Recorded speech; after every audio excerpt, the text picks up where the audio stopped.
सबसे पहले तो हम भगवान राम की जय जयकार और माता जी काली का जय जयकार, क्योंकि यहाँ पर जो भी हमारे यहाँ पूजा पाठ हुआ हुआ सफल हुआ है। बोलिए काली माता की जय। जय श्री राम। जय जय श्री राम। आदित्यनाथ जिंदाबाद, जिंदाबाद जिंदाबाद आदित्यनाथ जिंदाबाद, जिंदाबाद नरेंद्र जिंदाबाद मोदी जिंदाबाद, जिंदाबाद जिंदाबाद नरेंद्र मोदी जिंदाबाद, जिंदाबाद अमित शाह जिंदाबाद, जिंदाबाद अमित शाह जिंदाबाद। इस उद्गार के द्वारा आप क्या व्यक्त करना चाहते हैं?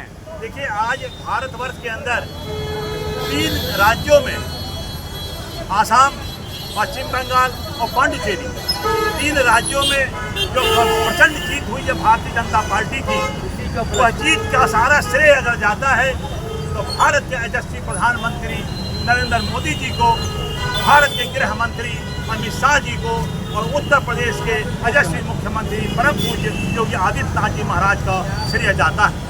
उसके साथ साथ इन तीनों प्रदेश के जो कार्यकर्ता हैं, जो इनके पदाधिकारी हैं, जिन्होंने अपने तन मन धन से लग करके और इन्होंने प्रचंड जीत हासिल कराई है, इसका भी श्रेय उन कार्यकर्ताओं को जाता है। लेकिन कार्यकर्ताओं को तो अपना लहू बढ़ाना पड़ा सर ना। ये लहू ही नहीं था, एक सुभाष चंद्र बोस ने कहा था कि तुम मुझे खून दो, मैं तुझे आज़ादी दूंगा। आज वहाँ के लोगों ने, बंगाल की लोगों ने खून दिया है, इसलिए वो आज़ादी भी आज पाए हैं। इसका श्रेय जाता है वहाँ के नौजवानों को, वहाँ के महिलाओं को, वहाँ के बच्चों को, वहाँ के सारी समाज के लोगों को जाता है इसलिए। और मैं ये भी कहना चाहता हूँ, आज इस कार्यक्रम जो आज हमने ये अभिषेक किया है, अभिषेक का मतलब होता है भगवान शिव के ऊपर उसका अभिषेक।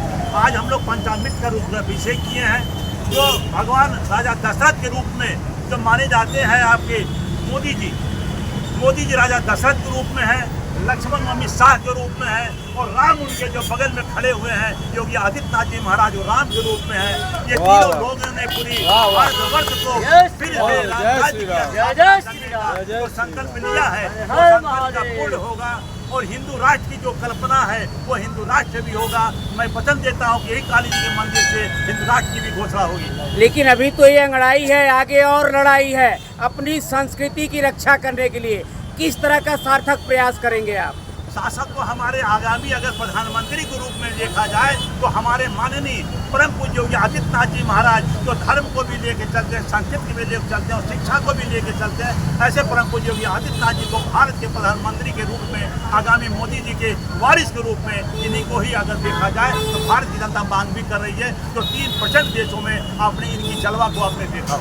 युवा बच्चों के लिए क्या संदेश देना चाहते हैं? क्योंकि भावी धरोहर हमारे युवा बच्चे हैं जिनके ऊपर राष्ट्र निर्भर है, उनके लिए क्या एक संदेश देना चाहते हैं? आज तीनों राज्य के जितने भी नौजवान हैं, बेरोजगार हैं, उन लोग को रोजगार देने की जो कल्पना थी, वहाँ की सरकार जो ममता बनर्जी नहीं कर पाई, वो अब यहाँ की भारतीय जनता पार्टी की जो सरकार है वह नौजवानों को रोजगार देने का और वहाँ पर महिलाओं को सुरक्षित रखने का, लड़कियों को सुरक्षित रखने, व्यापारियों को सुरक्षित रखने का जो संकल्प लिया है इन 3 महापुरुषों ने, इन 3 महापुरुषों का जो संकल्प पूरा होगा और सभी लोग वहाँ पर सुखी और सतत रहेंगे। और तो और जो कहा जाता था इसके पहले माँ काली का पूजा करने से रोका गया था, वही पश्चिम बंगाल में माँ दुर्गा जी की प्रतिमा निकालने से रोका गया था पश्चिम बंगाल में, और वहाँ पर जो कांवड़िया लेकर चलते उनको रोका गया था।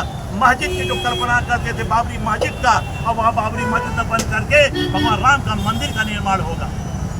बहुत बहुत धन्यवाद। निश्चित रूप से हमारे राधाकांत वर्मा ने जो उद्गार व्यक्त किया, जो प्रसन्नता जाहिर किया, सभी लोग बधाई के पात्र हैं और खास करके युवा वर्गों को आगे आना होगा और एक स्वस्थ भारत के निर्माण में अपना योगदान देना होगा।